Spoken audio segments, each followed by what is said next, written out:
بسم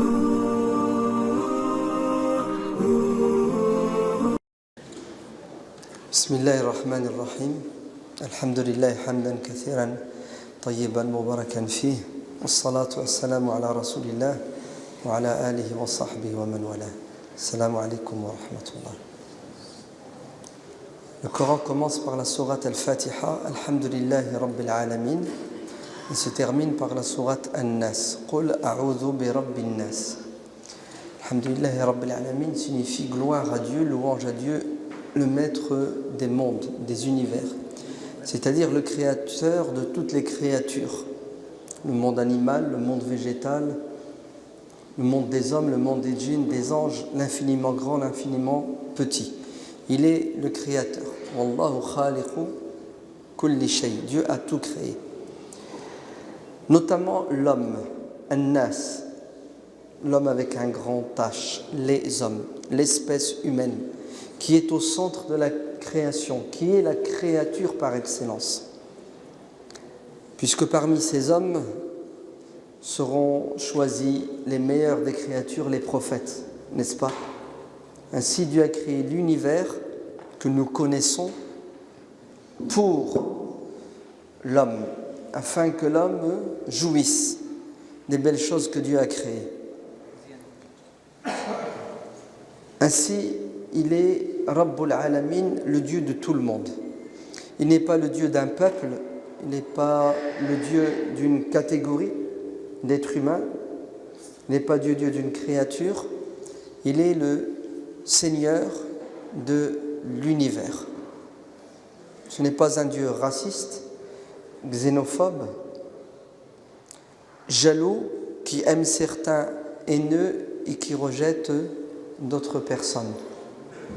Il est Rahman Rahim, bon et miséricordieux envers les croyants, de même qu'il est envers les impies, ceux qui nient même son existence, parce que Dieu est miséricordieux par essence. Ainsi, Ibrahim alayhi salatu wassalam, après avoir construit la Kaaba, va implorer Dieu en disant: Seigneur, tous ceux qui vivront dans cette zone géographique, donne-leur donne-leur leur subsistance. Man amana minhum billahi wal yawmil akhir. Mais tu ne donneras qu'à ceux qui croient en toi et au jour dernier. Eux, ils méritent ta générosité. Les autres, les impies, les infidèles, tu les laisses crever de faim. C'est comme ça qu'Ibrahim pensait que Dieu devait gérer sa créature. La Kaaba, la Mecque, la Terre Sainte, n'est-ce pas? C'est comme ça qu'on l'appelle. Pour Ibrahim alayhi salatu wassalam, elle doit être réservée à des croyants qui méritent la bonté et la grâce divine. Les autres, ils ne méritent rien, Seigneur. Et vous savez ce que Dieu va lui dire? وَمَنْ كَفَرَ فَأُمَتِّعُهُ قَلِيلًا. Même ceux qui ne croient pas, je vais leur donner leur jouissance sur terre pendant un laps de temps. Oui. Oh, je crois que c'est pire. Oui, c'est pire. Laisse les deux, oui.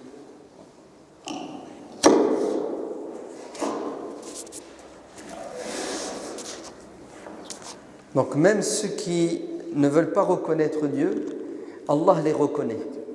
Il les a créés et il pourvoit leur subsistance. Waman kafara.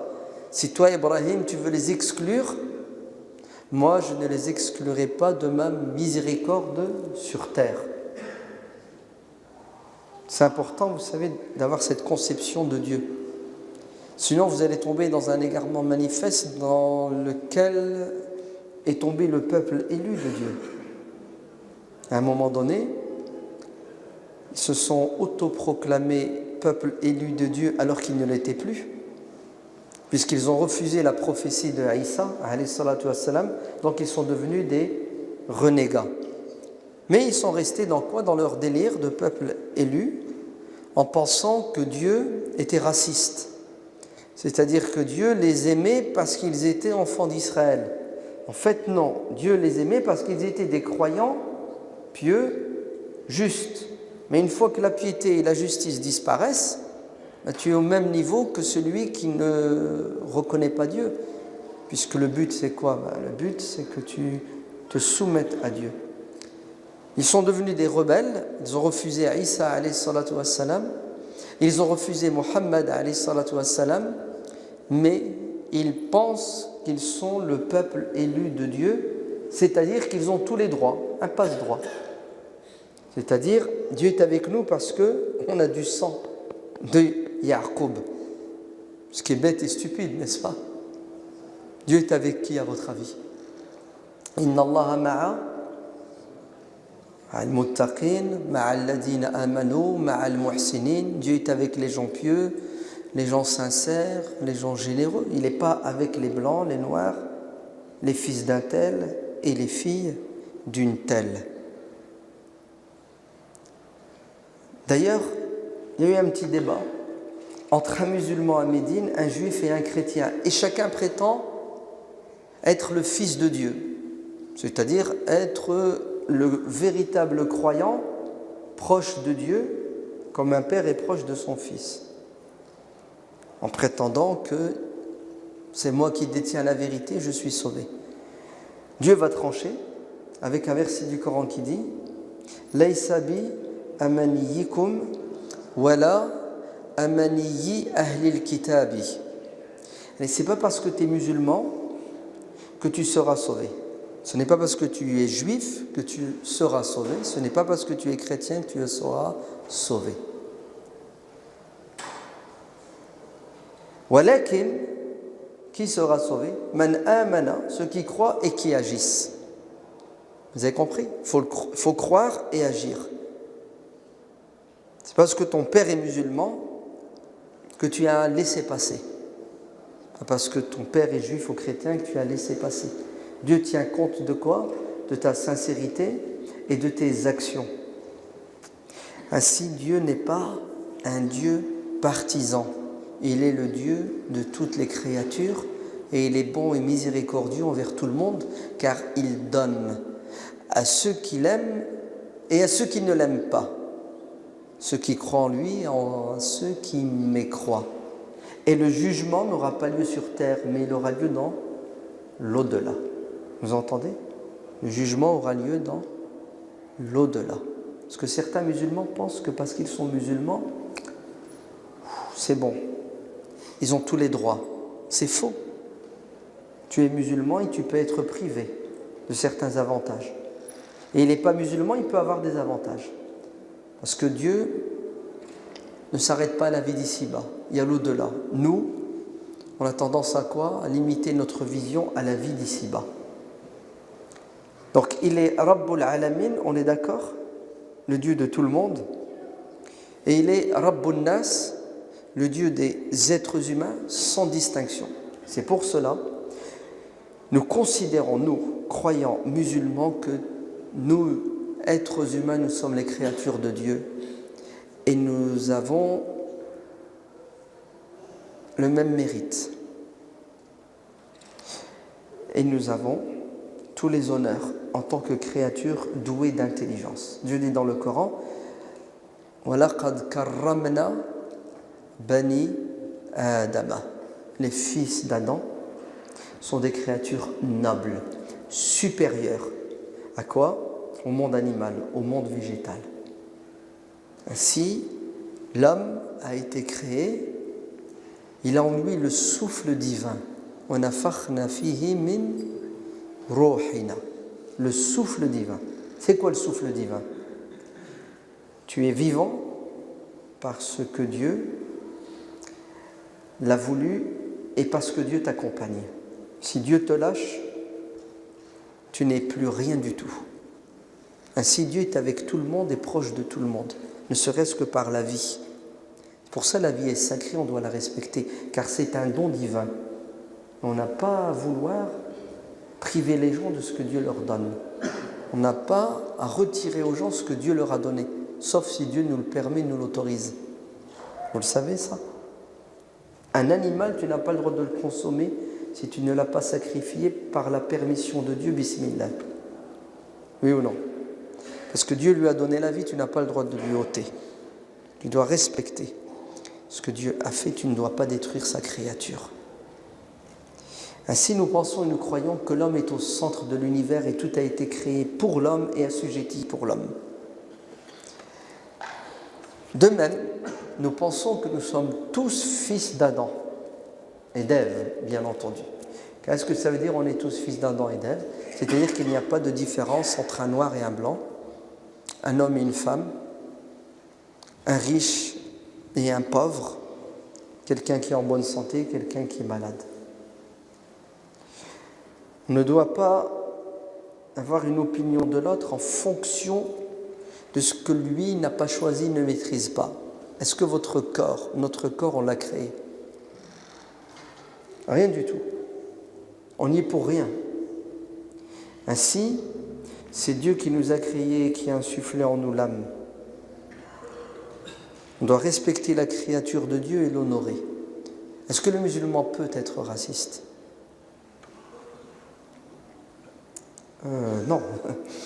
Il y a des musulmans racistes. Le musulman peut devenir raciste. Mais la religion lui interdit. Être raciste, c'est un péché. C'est quoi le racisme à votre avis? Le racisme, c'est dénigrer ce que Dieu a créé, tout simplement. C'est insulter la création divine. C'est le péché de Shaitan. Je suis meilleur que Adam, car je suis fait de feu. Allez, je suis blanc. Et Adam est inférieur car il est fait de terre, il est noir. Ou vice-versa, hein. Peu importe. Le racisme est dans les deux sens. Racisme anti-blanc, racisme anti-noir. Je suis raciste. Envers qui? Envers les Asiatiques. Parce que je suis un Européen. Est-ce qu'un musulman qui a bien compris sa religion peut tomber dans cet égarement? Normalement, non. Mais la réalité est amère. Le pire, c'est que certains musulmans sont racistes envers leurs frères musulmans. À la rigueur, ce qui est un égarement manifeste, tu es raciste envers quelqu'un d'autre avec qui tu ne partages pas la foi. Mais non, entre les musulmans. Ils s'entre-déchirent, ils s'entretuent.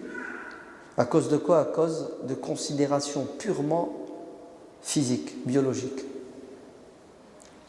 Entre l'an 90 et l'an 132, en même pas l'espace de 40 ans, l'islam a fait disparaître du sud de l'Europe en Andalousie.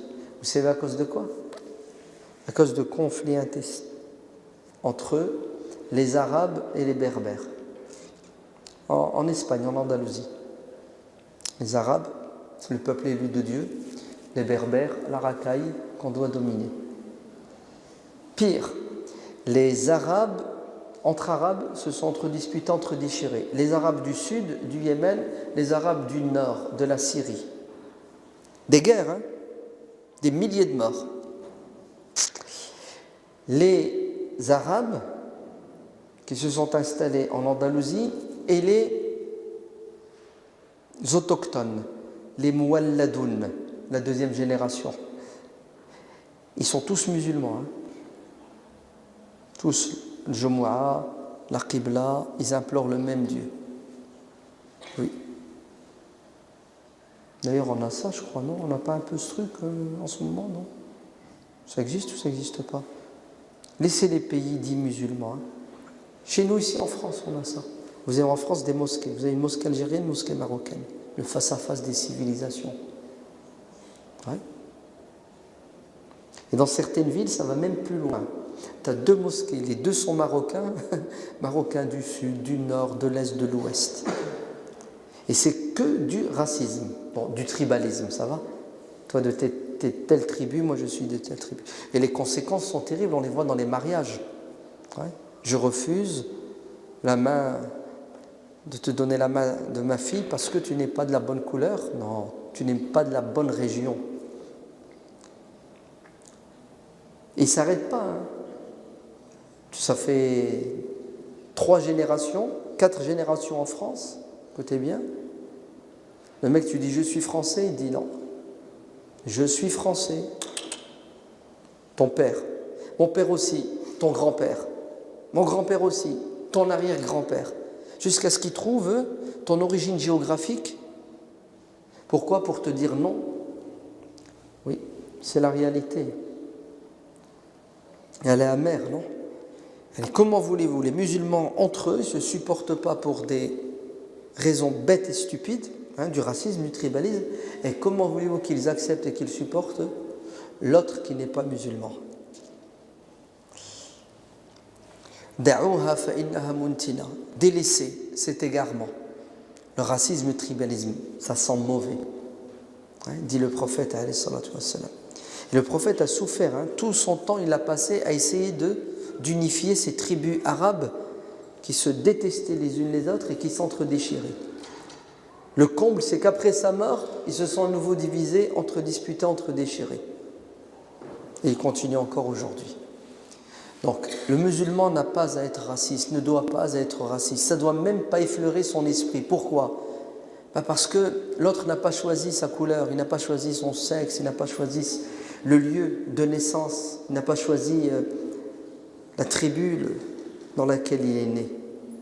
C'est la volonté de Dieu. S'opposer à la volonté de Dieu, c'est mécroire. Remettre en question le choix de Dieu, c'est un égarement manifeste.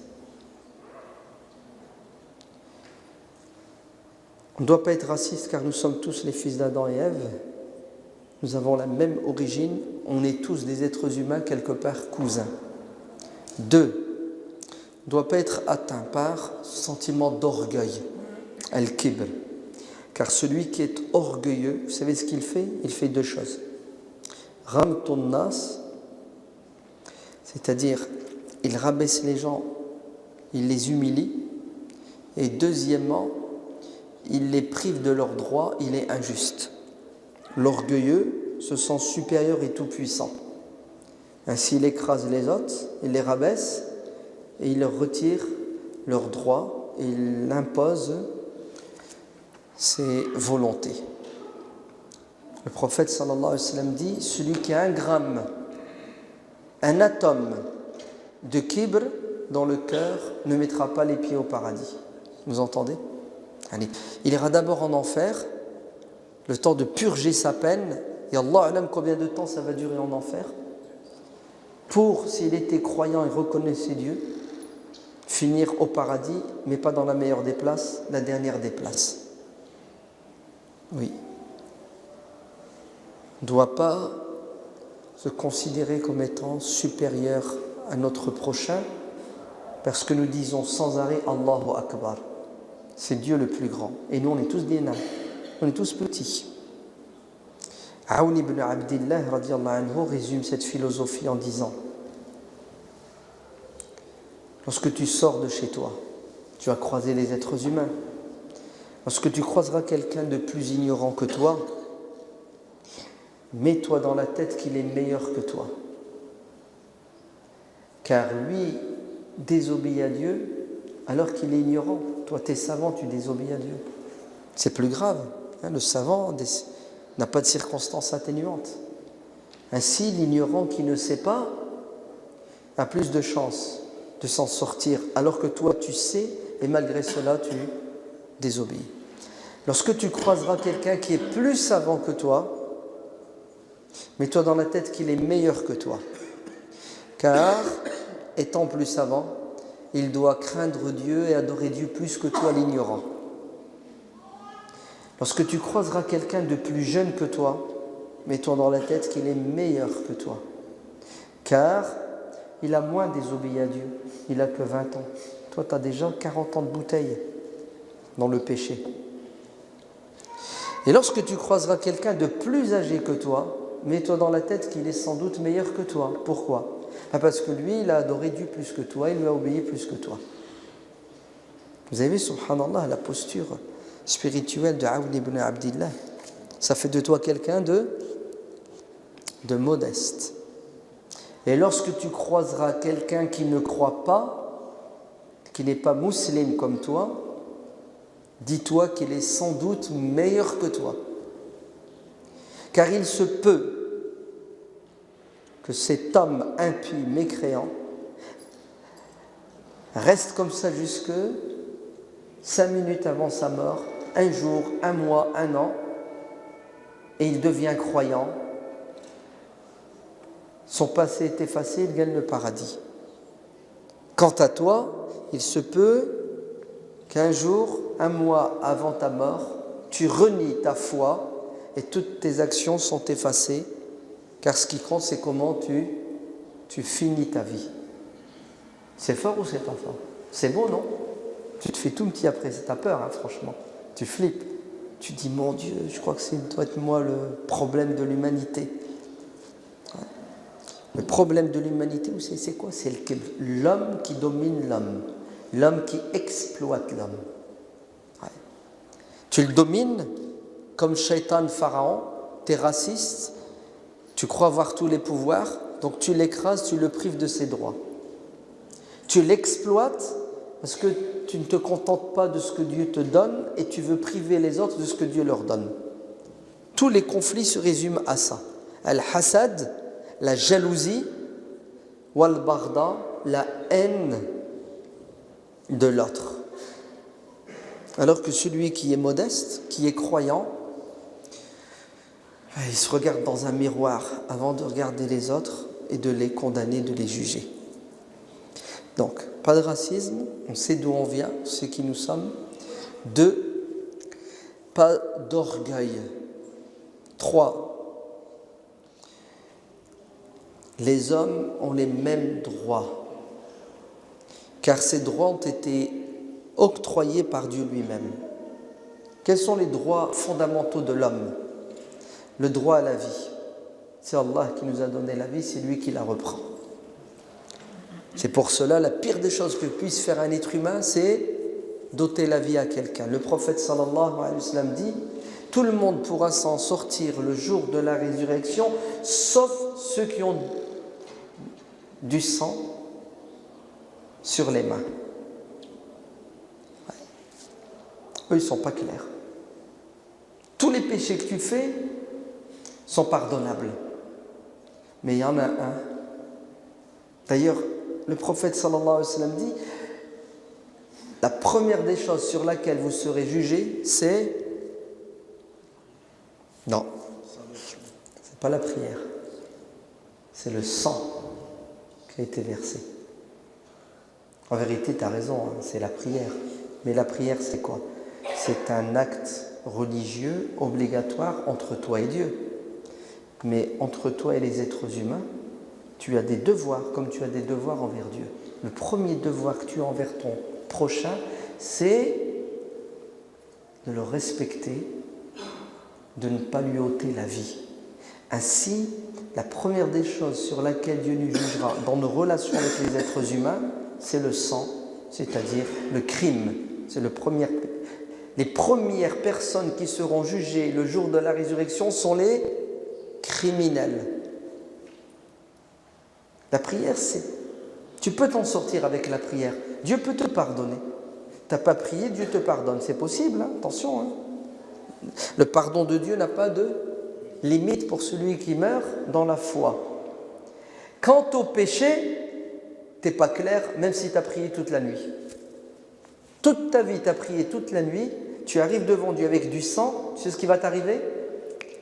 Celui que tu as tué te traînera devant la justice divine, dira Seigneur, questionne-le pourquoi il m'a tué. Et là, tu es mort. Tu es mort. Dieu le dit dans le Coran. Man qatala mu'minan bighayri haqq. Celui qui ôtera la vie à quelqu'un croyant sans raison. Vous savez, c'est quoi? C'est la colère de Dieu, la malédiction de Dieu, l'enfer pour l'éternité. Pas de pardon. Et la 5e chose,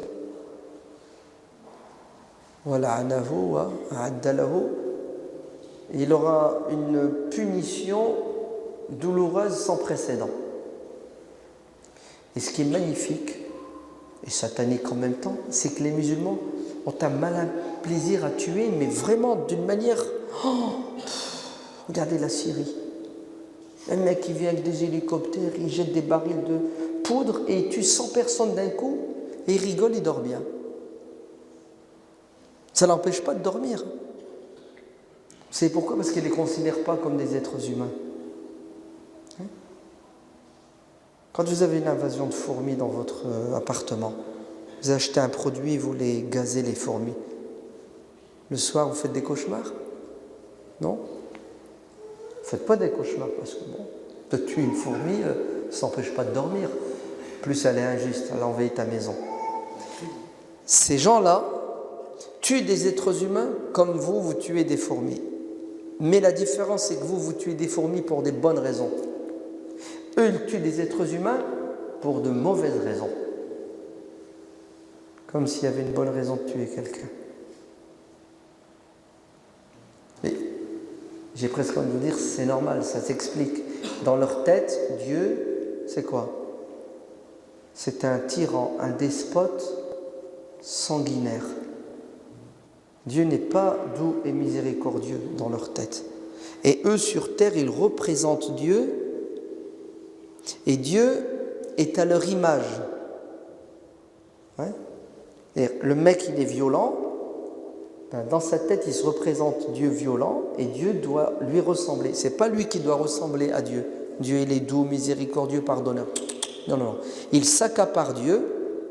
Et il se transforme en quoi? En monstrueux hideux. Ouais. Le premier droit, le plus important, c'est le respect de la vie humaine. Vous êtes d'accord? Le Coran dit, celui qui ôte la vie à quelqu'un sans raison, c'est comme s'il donnait la mort à toute l'humanité. Pourquoi? Pourquoi cette comparaison? C'est comme. Vous savez pourquoi? Parce que celui qui s'autorise à tuer un être humain, et il dort bien, il a le sourire, il peut en tuer 2, 10, 1 million, 1 milliard, c'est la même chose pour lui. Ça ne l'empêche pas de dormir, parce que l'homme n'a plus de sacralité à ses yeux. Donc la porte est grande ouverte. Mais celui qui respecte l'être humain, il n'osera pas donner la mort à quelqu'un. Non, c'est ce qu'il fait. Il fait tout pour donner la vie à quelqu'un. Si quelqu'un va mourir, il fait tout pour l'empêcher de mourir. Parce que la vie chez lui est noble et sacrée. D'accord? Le deuxième droit fondamental de l'homme, c'est la liberté. Les êtres humains sont libres. Non. Les êtres humains ont été créés par Dieu libres. Ôter la liberté à quelqu'un, c'est déclarer la guerre à Dieu. Dieu dit dans le Coran, فَمَنْ شَاءَ فَلْيُؤْمِنْ وَمَنْ شَاءَ فَلْيَكْفُرْ. Chacun est libre de penser comme il veut, de faire ce qu'il veut dans le cadre de la loi. Libre de faire quoi? De dire quoi? Libre de ne pas croire en Dieu. Donc, de faire le contraire de ce que Dieu aime. Et Dieu crée les êtres humains libres. Il leur a donné ce pouvoir de quoi? De choisir. Et Dieu respecte le choix des êtres humains. La preuve, il envoie des prophètes, non pas pour imposer la religion, mais pour l'exposer. وَمَا عَلَى الرَّسُولِ إِلَّا الْبَلَاغُ. Le prophète n'a de devoir que de transmettre. وَمَا أَنْتَ عَلَيْهِمْ بِمُصَيْطِرٍ. Tu n'es pas tenu de leur imposer ta religion. Ça s'appelle la liberté de penser et d'exprimer sa pensée et de vivre à la lumière de sa croyance, de sa philosophie, de sa pensée. Plus tolérant que Dieu, il n'y a pas, non?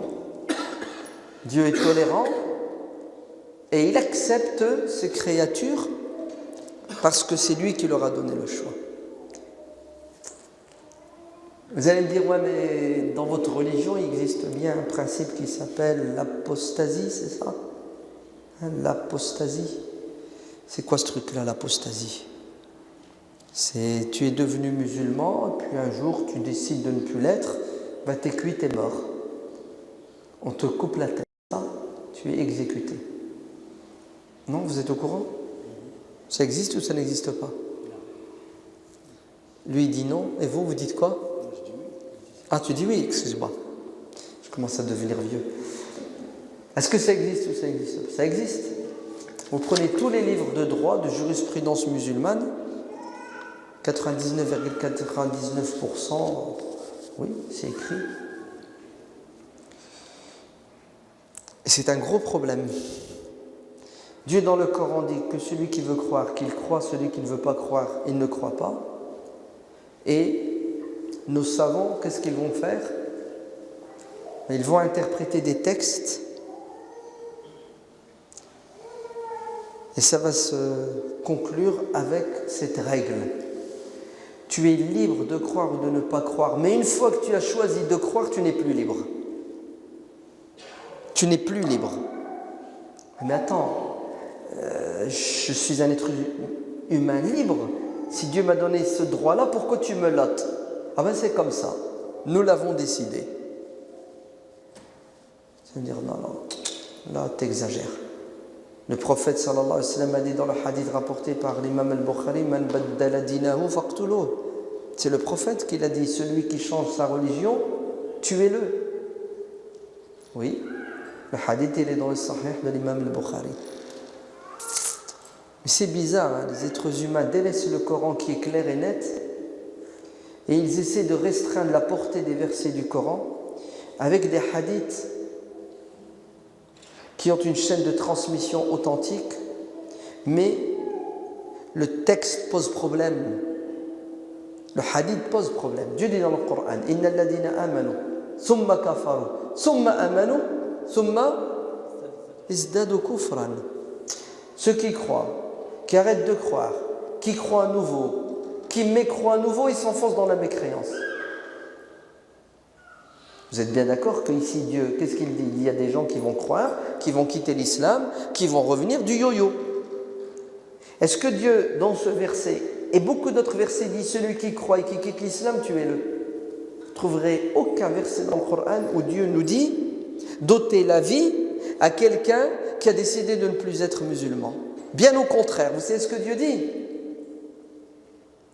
Dieu dit وَلَا يَزَالُونَ يُقَاتِلُونَكُمْ حَتَّى يَرُدُّوكُمْ عَنْ دِينِكُمْ إِنِ اسْتَطَاعُوا فَمَنْ يَرْتَدِّدْ مِنْكُمْ عَنْ دِينِهِ فَيَمُتْ وَهُوَ كَافِرٌ فَأُولَئِكَ. Qu'est-ce que dit le verset de la sourate La Vache?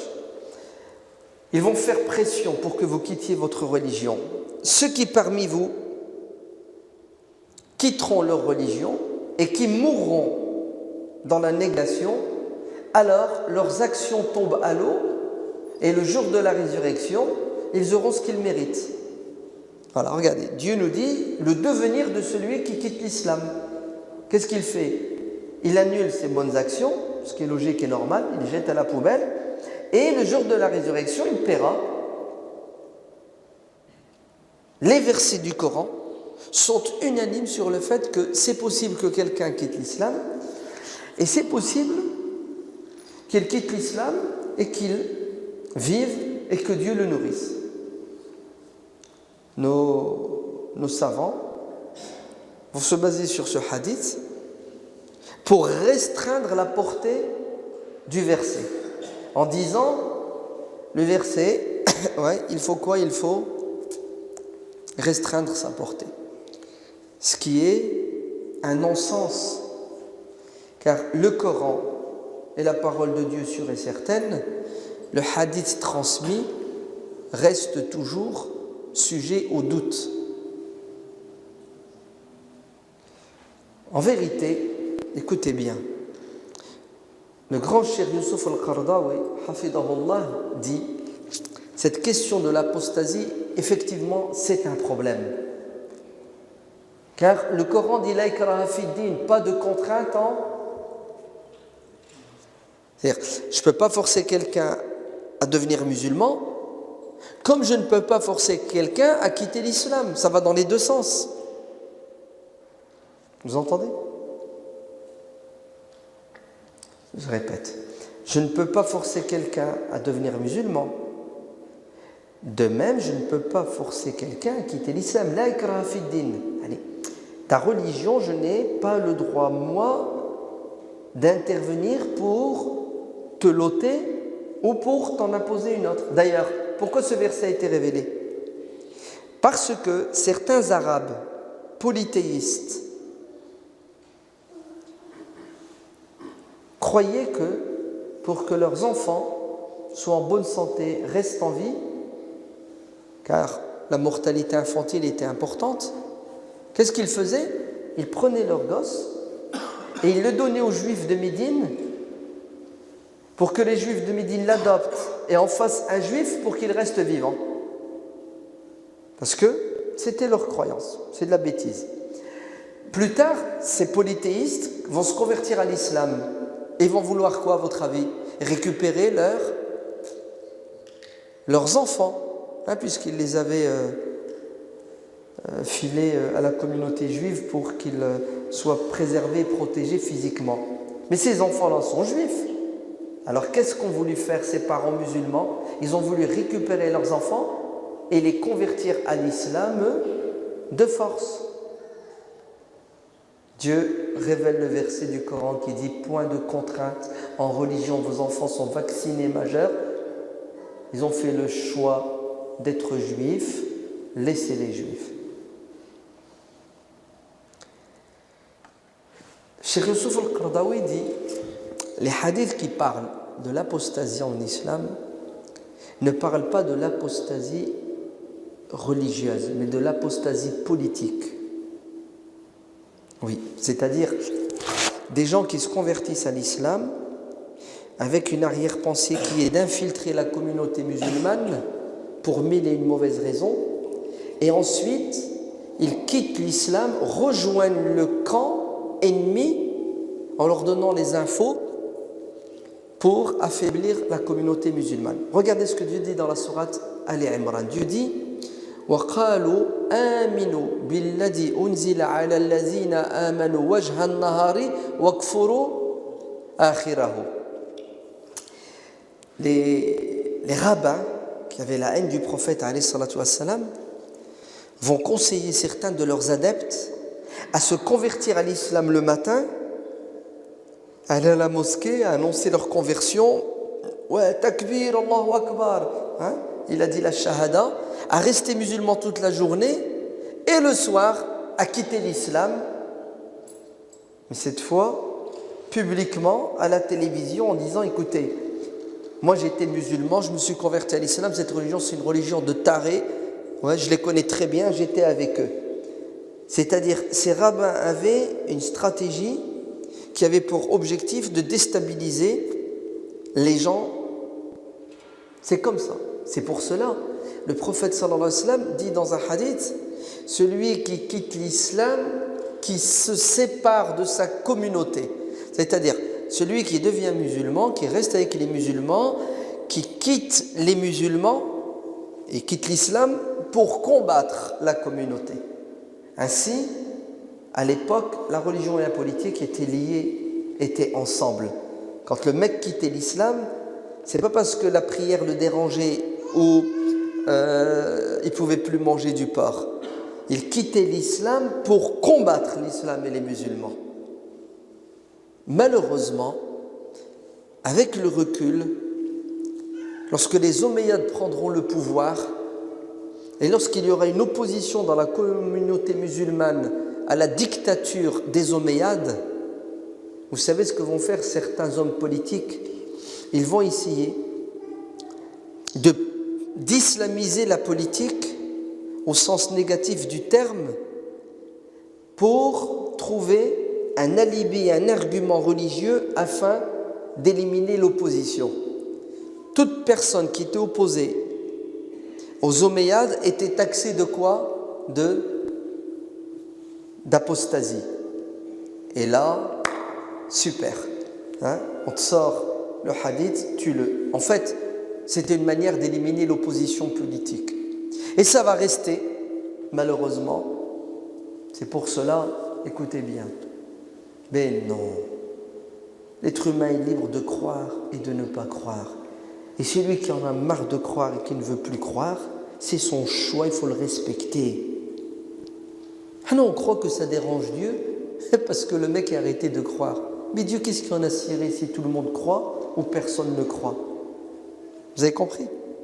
Celui qui fait du bien pour lui-même. Celui qui fait du mal se fait du mal à lui seul. Donc, le droit à la vie, la liberté de croyance, la liberté de pensée, la liberté de philosophie. Dites-moi, quel est le plus grand apostat? L'apostat des apostats, c'est qui? C'est Shaitan. Non? Shaitan croit en Dieu, il obéissait à Dieu et il a décidé de quoi? De se rebeller, c'est ça? Il s'est enorgueilli. Regardez ce que Dieu dit. Kafara. Kafara. Aba wa stakbara, dans un autre verset. Kafara. Qu'est-ce que ça veut dire kafara? Il a mécru. Il a arrêté de croire. Alors, est-ce que Dieu l'a exécuté, Shaitan? Est-ce qu'il lui a dit, espèce d'apostat, je vais te tuer? Non? Il lui a dit ça? C'est ce que Dieu a fait, il lui a donné le micro. Ouais. Et Shaitan a pris la parole en public et il a défendu son idée, son opinion, et il a menacé Adam. Et Dieu l'a laissé parler et il lui a donné quoi? Il lui a donné du répit. C'est ce que ça veut dire du répit. C'est-à-dire que Shaitan est toujours vivant, jusqu'à la fin des temps. Et alors on veut tuer des gens parce que quoi? Parce que ils ne pensent plus comme nous ou ils ne vont plus dans notre sens. C'est de la folie. Ça n'a pas de sens. Libre de penser, c'est ça? Libre de croire et d'agir à la lumière de sa croyance et de sa pensée. C'est pour ça que je ne comprends pas pourquoi certains musulmans ne tolèrent pas les comportements de ceux qui ne sont pas musulmans. Seul le musulman est tenu de respecter la loi de Dieu. Celui qui n'est pas musulman n'est pas tenu de respecter la loi de Dieu. Vrai ou faux? Vrai ou faux? Oui? Eh bien, vous n'avez pas de chance. Pour la plupart des savants musulmans, non. Et c'est bizarre. Tu dis, mais c'est pas possible. Pourquoi ils pensent comme ça? Vous avez des savants musulmans qui vous disent le non-musulman doit respecter la charia. Par exemple, ils vous disent le non-musulman n'a pas le droit de boire d'alcool. Il habite parmi les musulmans, dans une société musulmane, l'alcool est interdit. Attends, il n'est pas musulman, c'est pas haram pour lui. Oui, on a ce genre, malheureusement, d'idéologie. Mais ce n'est pas l'avis de tout le monde, n'ayez crainte. Les savants éclairés disent non, le musulman doit respecter les limites de Dieu. Le non-musulman n'est pas tenu d'obéir à Dieu. Si un non-musulman fait le ramadan, est-ce qu'Allah l'accepte? Parce qu'il n'est pas croyant. Si un non-musulman s'abstient de boire de l'alcool, est-ce qu'Allah va le récompenser? Non. Pourquoi? Parce que la condition pour que Dieu accepte tes actions, c'est de les faire pour sa face. Il faut croire. Ainsi, laysa ba'da al-kufri min dhanbin. C'est-à-dire celui qui ne croit pas ne commet pas de péché. Il ne fait pas la prière, il n'y a pas fait de péché. Il ne fait pas le ramadan, il n'y a pas fait de péché. Sinon, ça devient de l'intolérance et tu veux imposer quoi? Ta religion. Clair ou pas clair? Je ne sais pas si c'est si clair que ça. Ouais.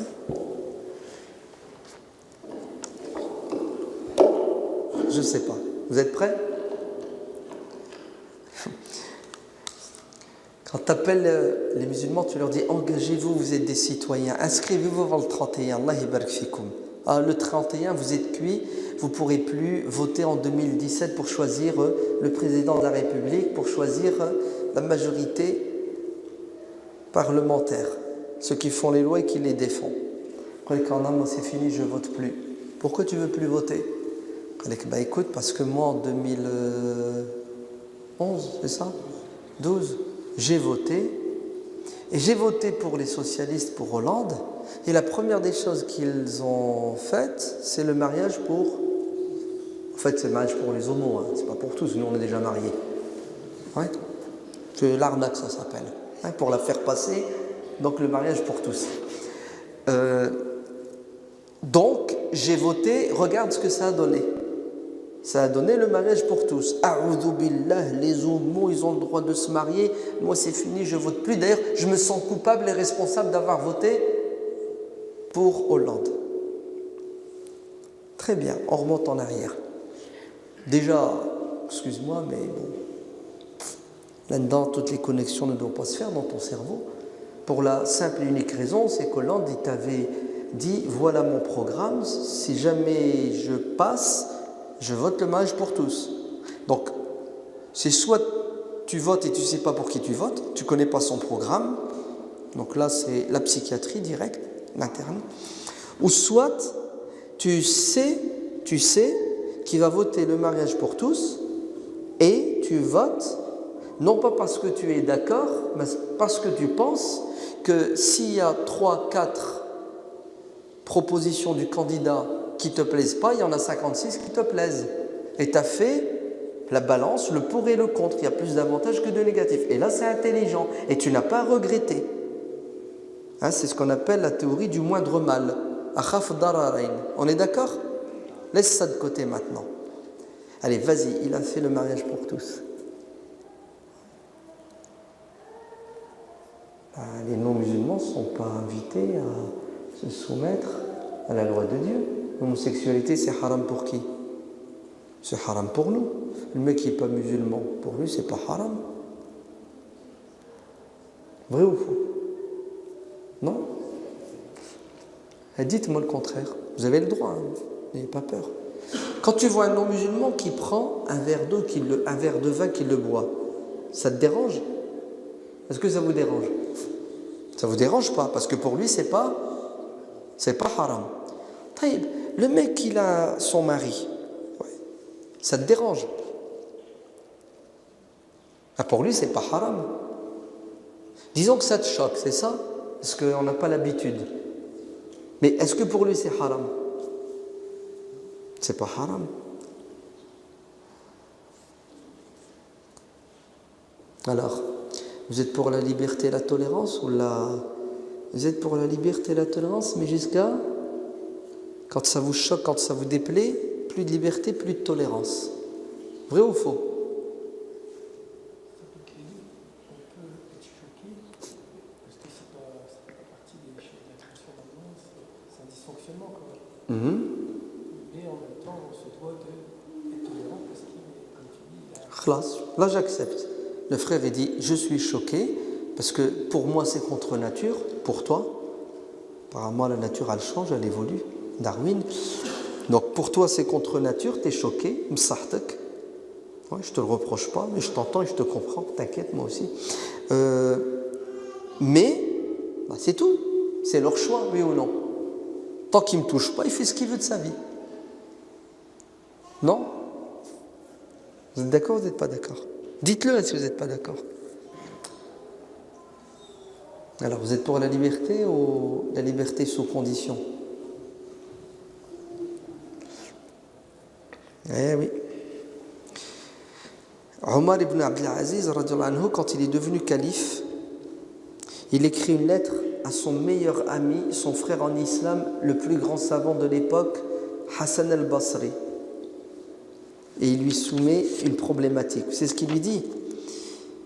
Ya Sheikh, ya Imam, pourquoi les califes, bien guidés, Abu Bakr, Omar, Othman et Ali, ont autorisé, ont laissé les Mazdékéens dans le monde musulman, pratiquer leur religion. Alors que chez eux, l'inceste est halal, il n'est pas haram. Chez les Mazdékéens, tu peux te mettre avec ta fille, avec ta soeur, avec ta mère. C'est halal à 100%. Omar ibn Abdelaziz, il n'accepte pas ça, il est choqué. Il est devenu calife et vous savez ce qu'il veut faire? Il veut imposer aux Mazdékéens son éthique, sa morale et la loi musulmane. Mais il y a un blocage. Il dit, les califes ne l'ont pas fait. Omar ibn al-Khattab, l'Iran. Il n'a pas dit aux Mazdékéens, vous n'avez plus le droit de vous marier entre frères et sœurs. Vous faites ce que vous voulez, c'est votre religion. Pourquoi les califes ont laissé faire, ont accepté? Réponse de Hassan al-Basri. Vous savez qu'est-ce qu'il a dit? Bidhalika umiru. Voilà, c'est Dieu qui leur a dit ça. C'est Dieu qui leur a dit laissez les gens tranquilles. Chacun sa religion et chacun assume les conséquences de sa religion. Ouais. Donc il faut avoir un esprit ouvert. Et si vous êtes contre quelque chose, vous avez le droit, vous exprimez votre désaccord, mais écoutez bien, ne condamnez pas. Vous savez pourquoi il ne faut pas condamner? Parce que si vous condamnez, c'est juste une question de circonstance. Vous allez peut-être un jour, si on vous met dans un milieu socio-politique autre que celui-ci, devenir des monstres et vous allez ôter la vie. Je te défie d'être homosexuel là où se trouvent les Daesh. Qu'est-ce qui t'arrive? Comment? En 5 secondes. Vrai ou faux? C'est la vérité. Hein? On dit, oh, le mec est en train de faire la promotion de l'homosexualité. Non, c'est pas vrai. L'homosexualité est haram en islam. On doit gérer cette question de l'homosexualité autre à la lumière de nos textes. Qu'est-ce que disent nos textes? Ils disent c'est un péché. Tout simplement. Et celui qui commet un péché, Dieu pardonne ou ne pardonne pas. Celui qui n'est pas musulman ne commet pas de péché. Ça veut dire c'est contre nature. Allah ou non, fait ce qu'il veut de sa vie. Oui, mais il ne faut pas qu'il m'impose. Moi, attends, j'ai mes enfants, moi je ne veux pas que mes enfants deviennent comme ça. Oui, tout à fait, tu as raison. C'est pour ça que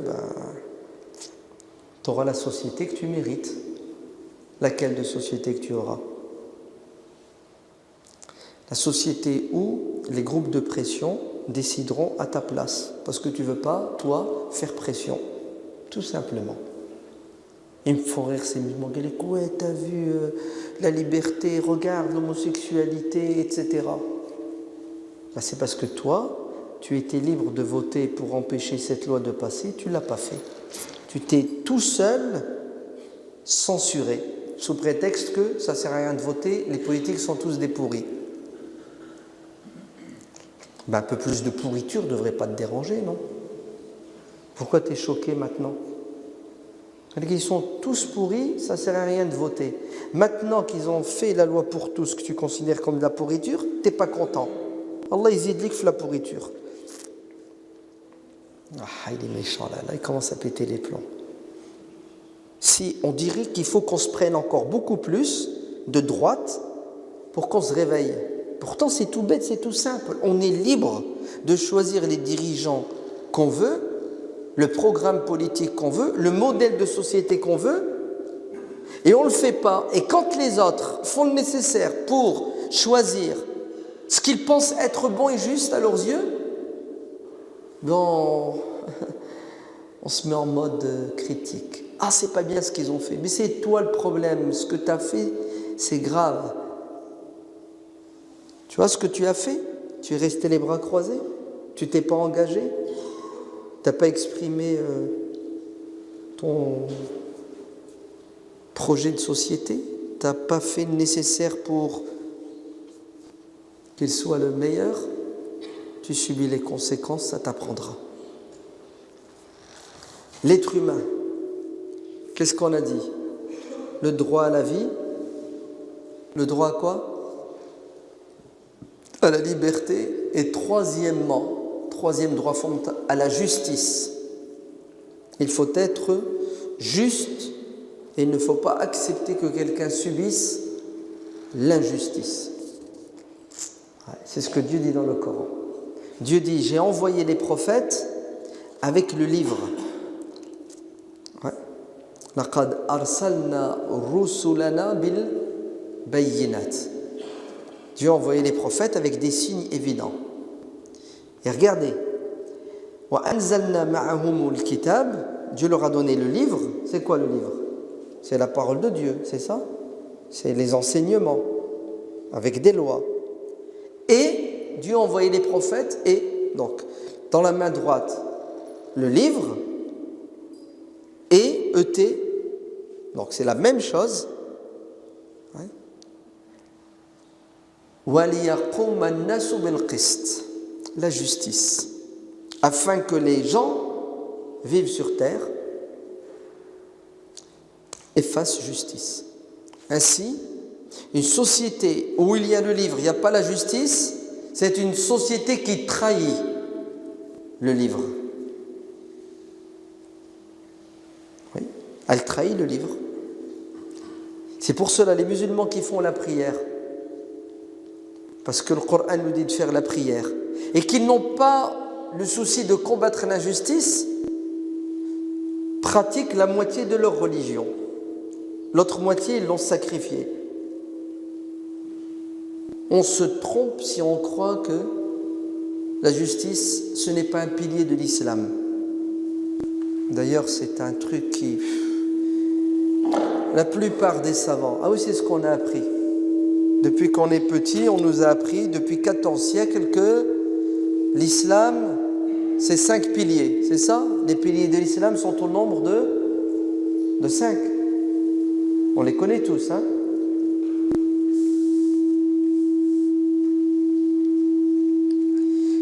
Et on pense que c'est exclusif.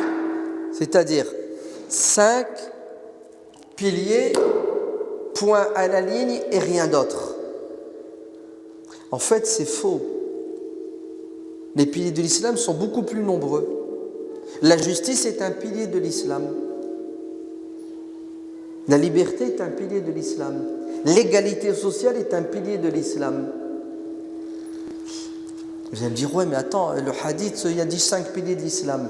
Oui, mais le Coran, il dit quoi, le Coran? Le Coran, il te dit que Dieu a envoyé des prophètes pour qu'il y ait de la justice sur terre, pour qu'ils enseignent aux gens la justice et pour qu'eux-mêmes pratiquent la justice. Dieu a envoyé des prophètes pour combattre al-zulm, l'injustice. Et toi, tu me dis que la justice ne fait pas partie des 5 piliers de l'islam, des 10, des 20, des 30 piliers de l'islam. En fait, c'est une approche laïque de l'islam. Ouais, les musulmans sont laïcs sans le savoir. Parce qu'on s'est fait arnaquer. Parce qu'on nous a dit sans arrêt, l'islam c'est la prière, c'est la zakat, c'est le ramadan, c'est le hajj. Et tout ce qui est social, économique, politique, oh là là, pas de politique à la mosquée. Il n'y a pas de politique dans la religion.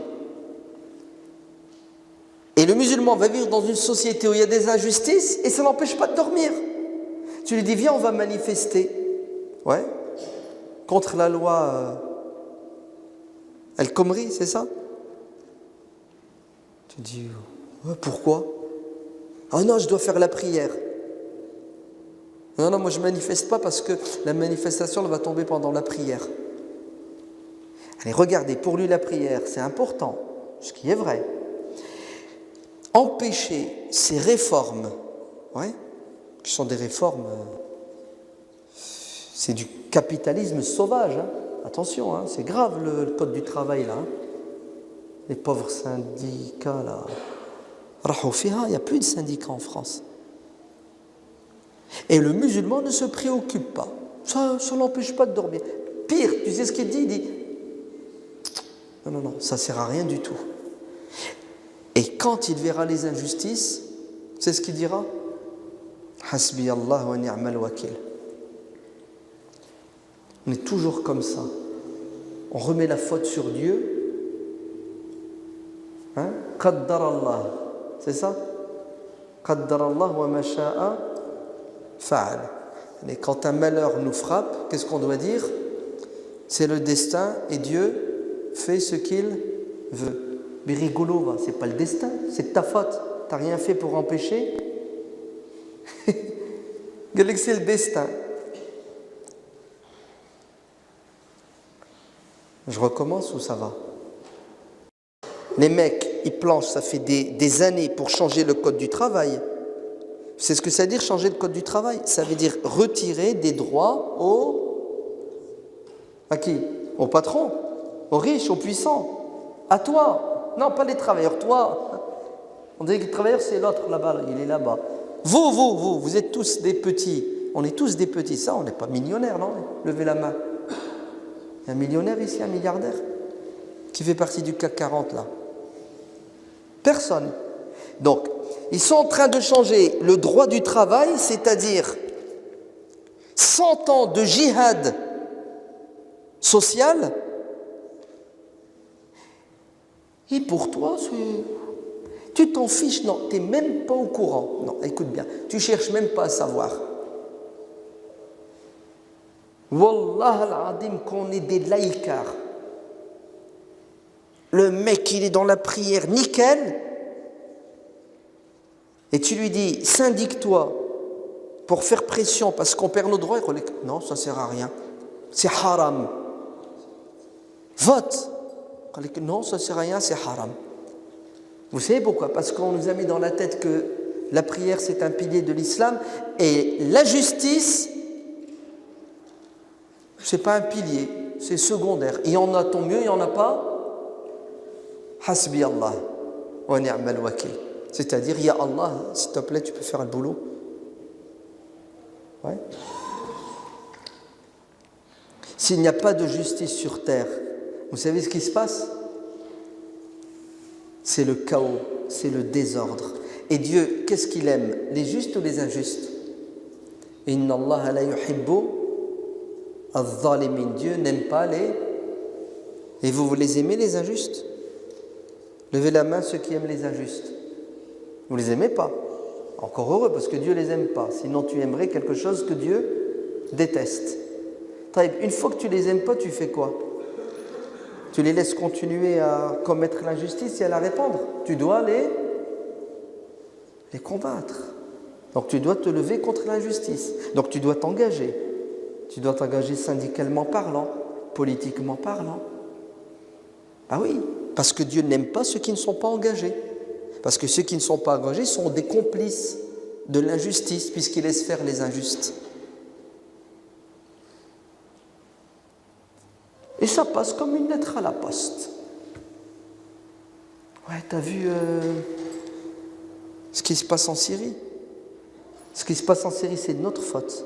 Parce que si on était de vrais citoyens engagés politiquement, syndicalement, nos politiques ne laisseraient pas ce qui se passe en Syrie. Parce qu'ils seraient en cohésion avec notre sens de la justice. Vous voyez les conséquences? Donc la justice, c'est un droit fondamental. C'est un pilier de l'islam. Ibn Taymiyyah rahimahullah dit, Dieu est avec le gouvernement, l'État, juste, fût-il mécréant. C'est ce que ça veut dire. C'est-à-dire que Dieu soutient ceux qui sont justes sans tenir compte de leurs croyances et de leurs convictions. Et Dieu est contre, combat, rejette, qui ça? L'injuste, fût-il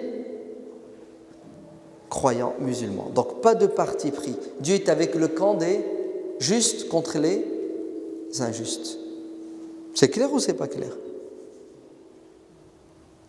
C'est pour ça la France est 100 fois plus musulmane que quoi? Ah, là c'est war. Moi je te dis pas la mise en garde demain. La France est 100 fois plus musulmane que le pays de la Sunna, là où le Coran était révélé. La Mecque, Médine, la Terre Sainte.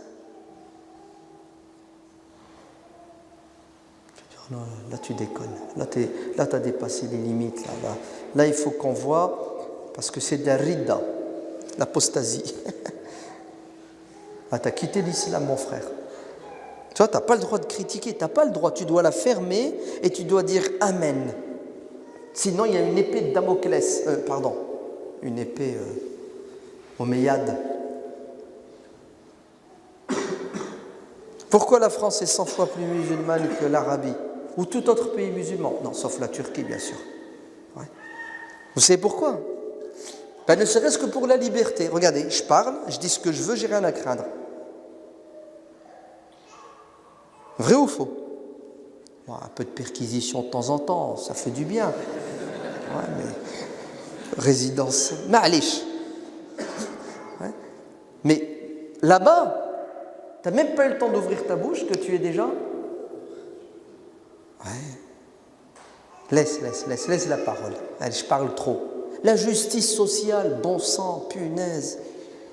Ouais. Le clandos, il se fait renverser. Le SAMU vient, il le prend, il le soigne. Il n'y a pas de papier, il n'y a pas de carte vitale. Va te faire soigner là-bas, tu vas voir. L'apartheid, c'est ce que c'est l'apartheid? Hôpitaux pour les Arabes, ça. Et tout le reste, la racaille, interdit. Tu ne peux pas te faire soigner. Vous, l'école. L'école pour le peuple élu et les autres. Je veux dire, non, t'exagères. J'exagère. Un pays où vous avez 3 à 4 millions d'esclaves. C'est quoi un esclave? C'est la main-d'œuvre étrangère. Le mec, il vient, on lui retire ses papiers, il travaille, son maître, l'arabe, le fait bosser 18 heures par jour. La CGT n'existe pas là-bas. Ok. D'ailleurs, en France aussi. Elle n'existe plus, Mskena. Il travaille 18 heures par jour. Écoutez bien. Il est payé au lance-pierre, c'est évident, le SMIC, mon œil. Et si jamais il ouvre sa bouche, vous savez ce qu'il fait, son maître? Il l'expulse. Et à la frontière, rentre chez toi. Aucun droit. Aucune dignité. C'est impressionnant. Et vous savez pourquoi tout ça? Parce que l'homme, chez eux, l'homme est un homme en fonction de son appartenance. Appartenance ethnique, raciale, tribale et parfois religieuse. Vous avez compris Quand tu vois l'être humain sous cet angle, qu'est-ce que ça donne comme injustice sociale?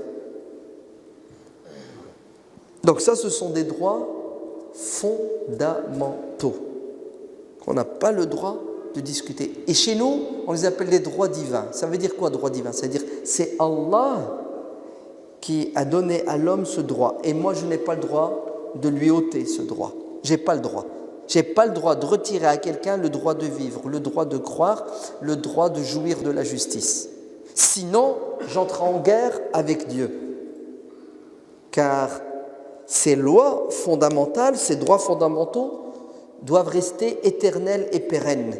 Ils ne sont pas sujets au bon vouloir de l'homme, des situations économiques et politiques. Les aiguilles de la montre sont sans pitié. On va peut-être laisser le débat. J'avais d'autres choses à dire, mais une autre fois, Inch'Allah, si on a l'occasion de se revoir.